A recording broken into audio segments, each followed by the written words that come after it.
What is happening, Moola? Jason Shepard here. So great to see so many of you on a beautiful Thursday evening. We're diving into this idea of unlocking your financial freedom. We'll be talking about what is bad debt. Is there such a thing as good debt? How to get out of that paycheck to paycheck cycle. And we'll be talking a little bit about some investing and everything else in there as well. No sales pitch, nothing like that. Just truly coming to you all looking to deliver some great value. So hope you all are having an absolutely amazing evening. First, and I think maybe the most important question is put it in the comments. Where are you watching from and how's the weather? But I want you to tell me how the weather is, like only using emojis. Like if you could only use emojis, tell me how the weather is. That's what I really want to know as well. So let me know there as well. See many of you hopping on Instagram. Great to see you over there. Facebook, YouTube as well simultaneously. So great. I got my screen here in front of me to see so many of you. So pop in the comments. Where are you watching from? It's like geographically, and how's the weather, but only using emojis. So I'm in Florida, Naples, Florida in particular, and it's been sunny. Although, did you guys see like there's this another tropical depression that wants to come this way? So that is just how it works sometimes as far as that goes. I am joined tonight by my beautiful wife, who is working everything behind the scenes, my Magdalena, and our 6-month-old Sophia, who is very likely to want to talk to you all and say something because she is like her mother. She is a really, really good talker. So if you hear baby noises in the background, well, that is Sophia. So do say hi to Sophia out there as well. But again, so just thankful to be with you all. I want to really honor your time because it's just so crucial that you're here, you're spending time, you're investing your precious, important time as we're here just looking for ways, right, to truly unlock our financial freedom. And that's what we're going to be doing here today. So if you are truly ready to take that next step, type in me in the chat down below. Let's go ahead. Let's get started. Let's get some agreeance in here as well. Type in me in the chat and let's go ahead and let's really get started. Today, as I alluded to, tonight, it's the evening time. Tonight, we're going to be learning about how to really break free from debt. What is bad debt? We'll be talking about as far as that goes. And really breaking that paycheck to paycheck cycle. We dive into that as well. And then lastly, we'll kind of end chatting about investing smartly, managing our money truly with confidence. So really looking forward to all of that. And I really kind of want to open up with an idea here I want you to understand. The importance of you understanding money, knowing how to work with your money, how to grow your money for your family, for generations, right? Maybe you have, like we have a 6-month-old, we also have a 7-year-old and a 10-year-old as well. Like, how do we save and set up our future generations for success? And you see, this is a truth that so many people neglect. The game of money, and money is a game, by the way. The game of money is a game that everyone is thrown into. So you either need to learn how to play the game or you are going to get played. You've heard the money myth, and if you follow us, and hopefully you're following, subscribing, liking YouTube, Facebook, Instagram, wherever you're watching this, you've heard me talk a lot about this idea of money myths. And it's not just an idea, it's not a hypothesis, it's the honest truth. These money myths, and people often think, oh, the system is rigged against me.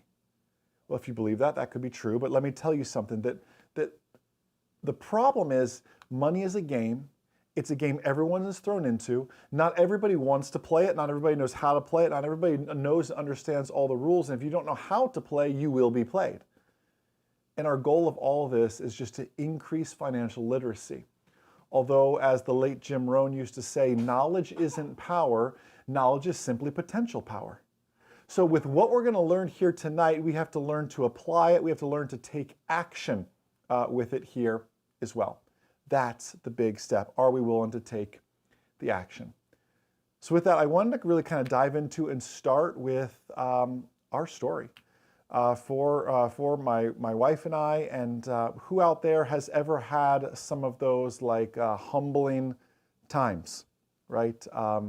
We certainly have. I mean, I've had a tow truck waiting at the end of my driveway, waiting for me to open up my garage as I'm trying to go to work to make money to pay the bills, and the tow truck's waiting at the end of the driveway. I know I'm not the only one who's ever been there before, but hey, sometimes that happens. I've had the foreclosure notice, put on the door. We've been there before. We've been at a bottom, but we've also worked so diligently really to pull ourselves out of there. Where I learned so much is back like even before that, honestly. Even back before that. I grew up in a very entrepreneurial family.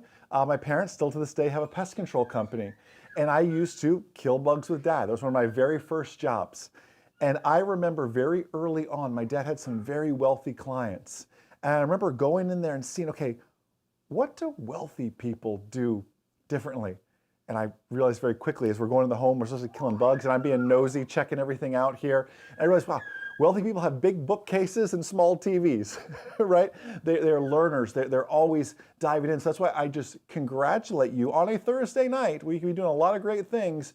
You are here finding ways to better yourself and better yourself when it comes to your finances. So I congratulate you in advance on that. Where you are today doesn't have to be your future, doesn't have to be permanent. This is something you can truly break free from, and that is what I'm going to work to show you here this evening. You see, where I got myself into that issue of the tow truck at the end of the driveway, the foreclosure notice on the door, of which, by the way, cutting very far to the end of the story, we were able to crawl our way out of that. But I realized very quickly that bad debt can be a prison. Bad debt. I didn't say all debt. I said bad debt. And for that, we need to actually kind of work on some definitions here together. And let's first define what is bad debt. And I believe bad debt is debt that does not help you build wealth or improve your financial future. Let me say it again. Bad debt is debt that does not help you build wealth or improve your financial future. What does that mean? We released a video not too terribly long ago. It was quite popular, kind of comparing the Dave Ramsey approach to debt versus, you saw Robert Kiyosaki came out, I don't remember the number now, I think he said, hey, I'm $1.2 billion in debt. And you all had some very interesting comments to say on that, right? Who's right, who's wrong? And both could be right. Some of you out there should be debt-free, right? Because the temptation out there is just too great. Some of you can handle some debt, and we can use good debt. I would argue, I haven't seen Robert Kiyosaki's balance sheet, but I would argue that within that, he's buying real estate and everything else and using debt to leverage that and cash flow on that. Would you call his mortgages, his loans, whatever they are, bad debt? If he's cash flowing on them, not just paying his mortgage, but putting cash back in his pocket, right? So that's different ways to look at things when it comes to debt. Now, bad debt can certainly be a jailer too, but let's talk here quickly and let's look at really what are some examples here of bad debt. Let's talk about some examples of bad debt here. Bad debt, credit cards. This should totally be a no-brainer. Credit cards are bad debt. You see my second bullet point there. It says some, and honestly most, auto loans. We'll talk about that here in a second. Things like buy now, pay later. I know Christmas is coming. I know Black Friday is right around the corner. I know buy now, pay later sounds so good too. There's a lot of places that do this. I won't name any names, but there's many for medical expenses. Oh, you can get this credit and it's 0% for 24 months. And that is awesome. And I am a huge supporter of that, assuming you pay it all off in 24 months. But that establishment that does that wouldn't be in business if everybody just paid it off in 24 months. They never collected any interest. Do you understand? So unfortunately, people go past the 24 months because they forget about it and they're too busy tackling their other types of debt. And that's where the issue really comes in to all of this. The other one, I shouldn't have to say it, we should know this, but payday loans. Of course, payday loans are certainly bad debt. But to better understand this, I need you to first better understand, how do our credit cards really even work? Let me show you this real quick on your screen here. The averages for this year. I just pulled these numbers, by the way. The average American's revolving credit card balance is $6,501. So looking at that, are you above average or are you below average? Well, maybe you don't want to leave me a comment, but you can leave a comment if you would be so humble and say, hey, I'm above average, I'm below average as far as the credit card debt goes. Revolving, that means month after month after month, that is your average. We'll get back to that word revolving. And by the way, you can leave a comment at any point if you have a question, just kind of along the way as well. But $6,501 of revolving credit card balances. The average credit card interest rate in 2024 was 24.62%. By the way, do you know where that minimum payment number actually comes from? That minimum payment number is typically 1 to 2%, more so on average 2% of your balance. So in this example, your minimum payment on that balance would be $130. It doesn't sound like a whole lot. And who's ever been lured in by that minimum payment? You go, you know, it's a little bit tight. It kind of snuck up on me this time. It's only $130. I'll just pay the minimum. I'll kick the can down the road into the future. But here's the problem. The future comes and the credit card debt never leaves. Look at this calculator with me. This is from Bankrate. Most of us respect bankrate.com and their calculators very much so. I put in our balance, I put in today's interest rate, I put in the $130 a month minimum payment, and look at the highlights down below. And I'm sorry, I see on Instagram it cuts it off just a little bit on some of the images. I apologize for that. But what it says here, it says, your payments are not enough to cover the accumulated interest. Try increasing the payments. Moola members, let me tell you something here. Your minimum payments at that rate, just being average, you will never pay off your credit card. You are a jailer to credit card debt. And that's just the average scenario. That is just the average balance, the average interest rate, and the average minimum payment. Unfortunately, for there to be an average, there has to be people above it and below it. Can I get you on the side that is below, right? And honestly, in a perfect world, you would use your credit card more like a debit card. I am not against credit cards. I think some credit cards offer some amazing reward points, cash back, travel, gift cards, etc. If you want to capitalize on that, absolutely. Here in Moola, we use a credit card to pay for a lot of things, but it gets paid off every single month. We use it more like a debit card. So, you know, Visa, MasterCard, Amex, really that issuing bank, whoever it is, doesn't end up making a killing, and I use that word purposefully, off of interest. And you see, this is truly the first step in working towards, you're curious, how do I break the paycheck to paycheck cycle? This is the first step. This is really the first step because this is what keeps people in the paycheck to paycheck cycle. They make the minimum payment because it looks so enticing, because it sounds so good. They kick the can down the road, and what they don't realize is the road has no end. The road never ends. You will continue to make those minimum payments the rest of your life until death do us part with your debt. But you are called for so much more than debt. You were called towards financial freedom. So here's the honest truth. And some of you are sitting back watching this going, okay, Jason, this is great. You scared me with some numbers. I get it. I'm above average, whatever it is. Okay. So what do I do? So what do I do with all of this? Well, that is the answer to all of this. That is the answer to everything we do here at Moola. We truly are about increasing financial literacy. I'm going to say it again for those of you that jumped on late. Knowledge isn't power. Knowledge is potential power. What does that mean? You are going to watch this. We're going to have you're stuck with me for another 15 minutes. I hope that's okay. And after 15 minutes, when you go to bed and I go to bed and you're sitting there thinking about what that Jason guy said, Are you going to do something with it? Knowledge isn't power, it's potential power. So what do we do? Well, here's step one. And this isn't rocket science stuff here. This is a proven concept that works time and time again, and it's called the debt snowball. The debt snowball. What is a debt snowball? A debt snowball says this. First off, Jason, speaking like your name's Jason, like mine, you need to have a heart-to-heart conversation with you, with yourself. Where am I really? And what is my smallest debt? I didn't ask what is the smallest interest rate. I said, what is the smallest debt? The smallest credit card debt, the smallest auto loan. What is the least amount of money you owe some creditor? Not that you owe John down the street or whatever. I'm talking reports to the credit bureaus. What is the lowest, the smallest debt that you have? Pay that one off first. Why? It's purely psychological. Pay off, you've got the credit card with $3,000 on it. It's your smallest one.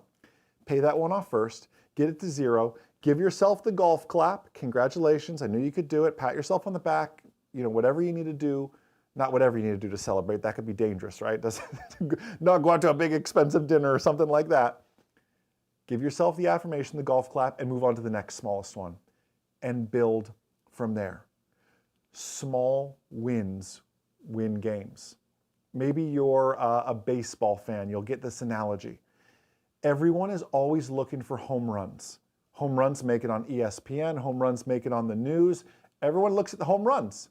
That's great, and it's very, very cool. But talk to anybody who truly understands the game of baseball, and they will tell you baseball is won by base hits. Just hit the ball in. My wife used to play professional tennis, and her tennis coach would say, just hit the ball in one more time. Right? Everyone's looking for the ace. Everyone's looking for this. Just keep the ball in the game. Just keep playing the game. Just get in baseball the base hit. Because what happens? They compound, they add up. That's how the debt snowball really works. That's how the debt snowball works. Get the smallest one paid off and then work from there. By the way, that is Sophia. For those of you jumping on late, it's probably past her bedtime, but that is mom, dad, home entrepreneurship life as far as that goes. The debt snowball. Sophia agrees, everybody, with the debt snowball and highly recommends it. Maybe she'll make an appearance here later, although she just ate sweet potato and it's probably all over. So that's right. All right, let's keep going here before it gets too late for everybody. What about auto loans? What about your auto loans? Well, I mentioned earlier, I said auto loans, well, sometimes, most times, they're actually considered bad debt. Now, time out here. Let's talk about this. When would an auto loan be considered bad debt? Well, first we need to understand how cars work in general. Let's look at this here together real quick. Did you know that new cars depreciate 15 to 20% in year one? Now, some certainly do more than others, but new cars depreciate 15 to 20% in year one. You ever hear somebody say, the moment you drive it off the lot? Well, they're not wrong about that. It drops about 10% the moment you drive off the lot. And listen, I love the new car smell. I get it. And this isn't a lease versus buy debate. We can have that debate at the end if you would like, but I've done plenty of videos on that. I'm just talking about new car depreciation. So imagine you just bought an asset. In fact, what if I sold you, this is my clicker for advancing my slides that you're seeing tonight. What if I told you, hey Jason, I want to sell you this clicker. It's $10. But at the end of year one, it's only going to be worth $8. Oh, by the way, I will finance you that $10 at like a 6% interest rate. So add that to it as well. So you're going to end up paying about, at the end of 5 years, $12 for this thing. And at the end of that 5-year period, it's going to be worth maybe 6, more likely 5. It's not a good investment. That's what happens when we look at car loans. But the story gets better, unfortunately. Let's look now. The sweet spot, because I understand we need reliable transportation. The sweet spot is a reliable used car around 3 or 4 years old, and in a perfect world, and I know we live in a fallen world, not a perfect world, I'd love for you to shoot for 50% down. Okay, Could you do 40%? Could you do 35%, right? A large chunk down, because a lot of dealerships will take nothing down. They're happy to get the car. They have no problem coming to get it if you don't make your payments. That's just how the game works, unfortunately. And the truth of the matter is, I know you're a single mom, a stay-at-home mom, you're a soccer dad, whatever it is. I know you need reliable transportation to get to your work, to get the kids to drum lessons and soccer and homeschool groups and whatever else you're doing, just to get to the grocery store. I know you need a reliable car just to get to and from work on time without issues, driving in snow, driving in rain, whatever it is. I'm not asking you to go get, a 1980s beat up car with, the dashboard all cracked and everything else. Get yourself a good, affordable, reliable car. And I'm not against like really nice cars. By the way, if you can afford them, by all means do it. But please don't go out, lease them at a crazy rate, put nothing down, and just end up being behind the power curve from the very beginning. So sometimes, and truth be told, most times, auto loans can be bad debt. They can be average debt in the other scenarios. I mean, yes, I know there's collectible cars and that sort of stuff. That's beyond the scope of this. But we all need reliable transportation. Let's just go about it as advantageously as possible. I mean, I'd love for you to go buy your truck cash. If you can do that, that's even more amazing. But just something to think about. Now, we've spent so much time talking about debt. And truth be told, removing the bad debt is the key to getting yourself out of the paycheck to paycheck cycle. And when we get out of that, once we take, and you don't even have to get out of it, just take a chunk out of the bad debt. What do we do with it? I need you to begin investing. You have to begin investing. Here's how it works. So many of you, let's just talk about the stock market, because the easiest way, yes, we could dive into real estate investing. Is your home an asset? And I believe it is, by the way. It's most people's largest asset. Sometimes hard to get the cash out of it. That's a story for another day. Let's just talk about the stock market. How many are actually investing in the stock market now? Maybe type in me in the chat if you are actively investing in the market, or if you want to get more involved in it. Say, no, I'm not yet, but I want to. But let me know in the comments down below, just so I kind of know who I'm talking to here as well. If you are not yet, or if you're sitting back and you're waiting to see who gets elected president, or you're waiting for this to end or this to happen or whatever, time can be your best friend or your worst enemy when it comes to investing like this. And in fact, so many people are trying to time the market, and in reality, it's time in the market that does the job. At Moola, we're not trying to make a bunch of day traders. I'm not a day trader. I follow this buy and hold long-term type approach, because that is where it is truly most advantageous, right? Not this day trading or this tip that my buddy told me about this company called NVIDIA or whatever it is. And Ruth, I see your comment on Instagram. Ruth said, I have an account, but it's not active. How can we get that active, Ruth? And start somewhere, right? For the sake of you, your young family, whatever, start exactly where you're at. Back to the analogy, I don't know if you were listening earlier, Ruth and others, where everyone's looking for the home run. You were waiting until I get that tax refund where I get $1,000 back, then I'll invest. But that's not always correct, right? Start where you are. Put $10 in there and get going at it. Okay, but now you ask the question, Jason, where do I put this? Just like Ruth, and Ruth, and I'm not picking on you, your name's just right there on the screen, so I see it. Your story is like so many. I have it, it's not active, and then by the way, what do I buy? Like, okay, I have an iPhone, I like Apple, but is Apple a good buy, right? Like right now, maybe not. I don't know that. But we have to start making the smart decisions and getting involved in it. So let me share with you just kind of where to invest, how to do this, where to be looking. First off, if you have a 401k at your place of employment, please, please, please make sure you are participating in it. If your employer does not offer a 401k, go consider setting up an IRA. An IRA is an individual retirement account.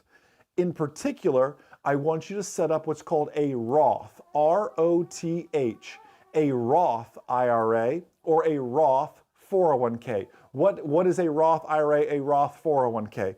What that says is I pay taxes on that money here today, so when I retire, I can withdraw that money tax-free. Why would that be advantageous for someone? Well, I would argue right now, today, you're probably in the lowest tax bracket you're going to be in. I would imagine as you get older, you're going to hopefully, not hopefully, right? I'm going to speak it into you. You are going to be making more money as you get older, thus you're going to fall in a higher tax bracket. But the money you set aside now in the lower tax bracket, if you're not in a Roth, what's going to end up happening is you're going to be taxed at your higher tax bracket when you go to retire. And that's not what we want either. I'd rather pay the taxes here today while you're in your 30s, while you're in your 40s, while you're in a lower tax bracket, so you can withdraw it tax-free when those withdrawals come, when you enter into your 60s, and you can make those withdrawals. So does my employer have a 401k? If so, participate in it, and hopefully they have a match, and I would encourage you to max out that match. And sorry, that's Sophia, again, for those of you that just joined in a little bit late. She's our 6-month-old. To max out their match, even if it's small. I know it might make your paycheck a little bit smaller, but I want you, please, to be participating in that match. If not, I want you to set up an IRA, an individual retirement account. I'll share with you how you can do all that here in just a second. Number 2, where do you need to put this? I always recommend an S&P 500 ETF. What on earth is that? Someone is probably saying right now. Okay, the S&P 500 is the 500 largest companies by market cap in the U.S. stock market. The companies that are on there are constantly changing. If you're number 499 and you have some loss of your market capitalization, someone else takes your place. It's the 500 largest companies in the United States, diversified across all sorts of things: pharmaceutical, aerospace, artificial intelligence, technology, chip manufacturing. Across the board, you'll see names like Exxon, Procter & Gamble, Lockheed Martin, all names that you would recognize, Apple, NVIDIA, all these companies that are you're seeing them on the news, Tesla, you're seeing all of this on the news all the time. If you can find an ETF, an exchange-traded fund. Avoid a mutual fund. Please, let me say that again. I want you to avoid mutual funds. Mutual funds are often just hidden and laden with fees, and fees will kill and eat into your profits. An ETF is not actively managed, and thus there is usually very, very, very low fees. An ETF, exchange-traded fund. So you want to find wherever you have your brokerage at, wherever you're investing, or probably your 401k, your IRA for sure should have it, assuming it's self-elected. Find an S&P 500 ETF. It's going to mimic the stock market. What has the stock market done over the past 30 years? Annualized out through the dot-com bust, through the 2008 housing crisis recession, through COVID, through the highs and lows over the past 30 years, year after year after year, if you average it out, the S&P 500 has made around 8%. 8%. Like, you are not doing that at your local bank. You're not even doing that in some of the high-yield savings accounts right now. It is hard to beat. And you say, but Jason, I just have $10. Put $10 in. And next month, put $10 more in. And don't touch it. Look at it if you want to, but don't touch it. Next month, put another 10. Next month, it's a good month, put $100 in. It's not about timing the market. It's about time in the market. You need to let time work on your side. Compound interest is what you're really after in all of this. Now, lastly, I have an asterisk next to this one. If you want to play around with some individual stocks, you certainly can. But really, realistically, 80% of your portfolio needs to be in something like that S&P 500 ETF, something along those lines. Then if you want to play around with a stock that somebody told you about, with you drive a Tesla, so you want to participate and invest, that's fine. You work for the company, you work for United, so you want to buy some United stock. I totally get that. It should not be the lion's share of your portfolio, though. An ETF, like an S&P 500 ETF, gives you that diversification, right? And that's what's so vitally important. So a 401k and IRA, and I saw the question, says I have a 401k from a previous job. Is it worth it to transfer that to a Roth? The answer is yes. So can you, well, first off, let's talk about that, Ruth, because you have some issues there. How long ago did you leave that previous job? And we can get into the weeds on all of this, but typically you have 60 days to move that over. Otherwise, there could be some consequences there, assuming you close that. If it's still active at your previous employer, right, you have all the time in the world then to go ahead and move that over. And you can convert it to a Roth. However, there could be some tax penalties there. You've had it since 2016, I see. Listen, compound interest has been working for you. Right now, it's doing nothing, though. If it's at your previous employer, it's just reinvesting dividends, and that's it. I would strongly, strongly encourage you to move that over to, if your new employer has a 401k program, move that over. If not, at least get it back in your more immediate possession by putting it in something like an IRA, where you can at least be regularly contributing to it. So 401k with your new employer, or an IRA. And by the way, don't forget this. You can have both a 401k and an IRA simultaneously. Okay, now there's some tax implications to how much you can contribute and everything else, but just so you don't end up in that situation again where you lost your job or you left, what happened doesn't really matter there, where you're now trying to migrate that out and fighting with their HR department and everything else, it just makes it that much easier to make that happen. So having both a 401k, my wife and I, we have a 401k, and we also have an IRA. You got to watch your contribution limits, but you can do all of that and really work to set all that up. So that's really, as we break and get rid of this credit card debt, I hope you realize as we get ready to wrap this up here, credit card debt is a jailer. Even some auto loans, if you're overextended, can only hurt from that standpoint. So I want you to look at that. I actually want to show you, actually, you can bring up that same graphic. I know on Instagram some of my images aren't working appropriately because I shot all this for YouTube, Facebook. I apologize, but that's essentially what we've built with Moola. Full IRA investing, very clear buy and sell signals, AI, very algorithmic, plain English explanations to help you really get started with all of that to really see. So whether you need a plain English, easy to understand brokerage, IRA, everything else, we'll be launching this at the first of the year. So if you haven't been over to the website, obviously you follow us here on social media, so you'll get to see all of that as well. But the website, if you want to check out and just opt in with your email address so you get alerts as to when that launches, it is simply just Moola, MOO.LA. So you can opt in there as well. But I want to open it up really, questions, comments, concerns, anything, something you heard, something you've been thinking about, something that was triggered that you're thinking about from all of this, because at the end of the day, my beautiful wife and I, we are here to serve you all. I'll get more into kind of our financial journey, but Moola is our second business without getting into too many details and everything else. Really, we're teachers at heart. And hopefully you feel that in our heart and realize that the goal is truly to increase financial literacy. Knowledge isn't power, it's potential power. My goal is to help you realize that potential and exercise that potential, most importantly. So that's what we're really after in everything that we do. So once again, any questions you have, leave them in the comments. You want to ask them live. If not, I will go back. I'll catch the recording of all of this as well, and everything else. Over on Instagram, asking about a backdoor Roth investment. So run me through your situation here. Well, as much as you can share publicly, and if not, we can continue our conversation offline. Are you talking about you're in a traditional 401k and you want to move to a Roth 401k or Roth IRA? Is that the question? Because if that is the question here, there's some tax consequences, right? Because of the traditional, right? You are deferring your taxes on that money. You will have some tax consequences on the balance that's in there if you migrate it over to a Roth. But again, the question I would ask yourself is, am I in the cheapest tax bracket, percentage-wise, I'll ever be in right now?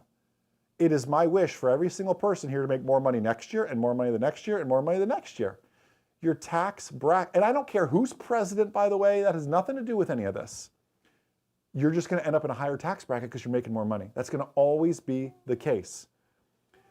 If you go the traditional route and you started young in your 20s or 30s and you go to retire in your 60s and now you're pulling down 200K, you're taxed at that higher tax bracket from the withdrawals from the money you seeded and planted back in your 20s when you're at that lower tax bracket. Now, the other argument against what I'm telling you, because some people will say, I understand that. However, since you're paying taxes on it, it's less to be compounding. Okay, I totally understand that. So you have to weigh the pros and cons. For example, if you're watching this and you're in your 50s and you don't have a retirement yet, some in their 50s, I'd say, honestly, you should probably just do a traditional 401k or IRA because you're going to be retiring in 10, 15 years. You want to get compounding working as much for you, and you're probably in a similar tax bracket to when you're going to retire. So age does play a factor in all of this as well. So that's just something else to really kind of think about as far as that goes. So again, great question. Thank you for that. Hopefully I answered exactly what you were asking as far as that goes. Any other questions, comments, concerns? This is your chance to kind of ask them here. So comment. I have some money left over in a 401k. And can we maybe show the comment, Magda, just for everybody's kind of benefit and everything else? I have some money left over in a 401k from a previous employer. Is it better to move that to a current 401k or do that back to our IRA? Wife and I are in our mid-30s. Again, first off, congratulations for being in your 30s and having a retirement account. You are the minority, and that's unfortunate. Great for you. Unfortunate for the population at large, right? So you have to really look and say, okay, I think you're exactly the case scenario we were just talking about. You're probably in the lowest tax bracket you're going to be in, especially both you and your wife working. You guys are going to continue to get promotions, continue to grow, everything else. You're going to do well on selling a home, whatever that may be. You're going to find yourself in a higher tax bracket. You don't post it in the comments because that's your private information, but I'd argue whatever that balance is, I would sit down with a CPA, a certified public accountant, come tax time, right? You can wait till it's time to have your tax conversation next year and say, hey, I've got 50 grand in my 401k. It's a traditional 401k. I think I'd like to move it into a Roth 401k because I want to defer, I want to pay those taxes now, so maximize my withdrawals when I retire. What are my tax consequences on moving it over to a Roth? And they say, okay, unfortunately, it's going to be $3,000. You say, wow, okay. Run the math now. That $3,000, what is that going to cost you at 65? If you maintain the traditional all the way through, next thing you know, you're pulling out on your withdrawals and you're being taxed on your withdrawals at 28%. You go, what do you mean 28%? Every $1,000 I pull out, I owe $280. That's going to add up over that $3,000 thing quickly. Should you accept the short-term pain, and it could, taxes are pain, I'm sorry. Should you accept the short-term pain for the long-term gain? I'm all about doing what's right for my future. That is my professional opinion. Please sit down with someone who is very versed in this tax-wise and everything else. That is just my humble opinion. That is just a friend to a friend talking there and everything else. So again, questions, comments, concerns, because as you can hear, Sophia's getting tired. So it's her bedtime. It's Dad's bedtime too, for that matter. We go to bed early. We're like party poopers. Last call, questions, comments, concerns, anything along those lines. Again, please make sure you are following on Instagram, on YouTube, on Facebook, wherever you are watching this. Our goal is just to play a small part in your big success towards financial freedom. I hope I get to meet you all in the future and just you come and say, hey, Jason, hey, Magda, like You guys were the reason I was able to do this, the reason I was able to go on this trip, to send my children to private school, to go to college, whatever that is for you, whatever financial freedom means to you, whatever wealth, whatever success means to you, well, we're in the business of helping you really define all of that. So listen, just have such a blessed, abundant, outstanding rest of your night. On behalf of myself, my beautiful wife Magda, little Sophia over there, this entire Moola family, have an amazing rest of your night. I'll see y'all.